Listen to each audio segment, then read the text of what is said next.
തലൈവർകളെ വണക്കം. 2025 ഞാൻ ഇതുവരെ പോയിട്ടില്ലാത്ത അല്ലെങ്കിൽ ആരും അധികം പോയി പറഞ്ഞു കേട്ടിട്ടില്ലാത്ത സ്ഥലങ്ങളിലോട്ട് യാത്ര ചെയ്യാമെന്ന് വിചാരിച്ചു. ഞാൻ ആദ്യത്തെ എൻ്റെ യാത്ര ജാർഖണ്ഡിലോട്ടാണ്.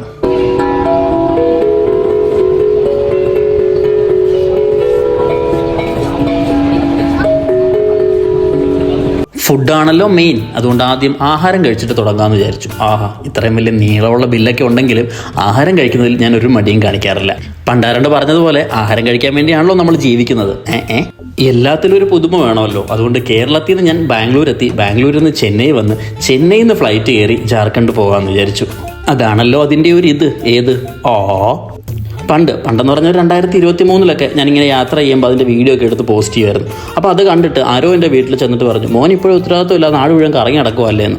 അതങ്ങനെ പണ്ട് ഞാൻ കോളേജിൽ പഠിക്കുന്ന സമയത്ത് ഇൻറ്റേൺഷിപ്പിന് പോയപ്പോൾ ഏതോ തീവ്രവാദ സംഘടനയിൽ ചേരാൻ പോയതാന്ന് പറഞ്ഞു വരുത്തിയ ആൾക്കാരാണ് ഉള്ളത്.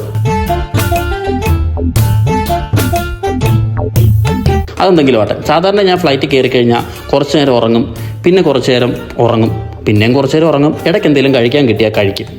അതല്ല വലിയ തലവേദനയും കാര്യങ്ങളൊന്നും ഇല്ലെങ്കിൽ കുറച്ച് നേരം എന്തെങ്കിലും പുസ്തകം വായിക്കും. ഞാൻ ആക്ച്വലി ഷുഗർ കട്ട് ഡയറ്റില്ല, പക്ഷേ അത് കരയിലാണല്ലോ, ആകാശത്തിൽ ഷുഗർ കട്ട് ഡയറ്റ് ഇല്ല, അതുകൊണ്ട് എനിക്ക് ജ്യൂസ് കുടിക്കാം.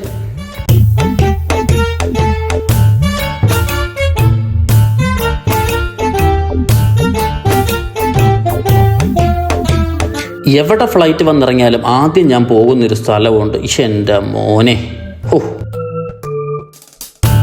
Finally we reach Birsa Munda airport, Jharkhand. വന്നിറങ്ങിയപ്പോഴേ നല്ല തണുപ്പുണ്ട്. വൈന്ന് മൂക്കിന്നൊക്കെ പുക വരുന്നുണ്ട്. സിഗരറ്റ് വലിച്ചിട്ടല്ല കേട്ടോ, തണുത്തിട്ട. അപ്പോൾ ജാർഖണ്ഡിലെ ബാക്കി കാഴ്ചകൾ ആകെ ദേഖിയേ.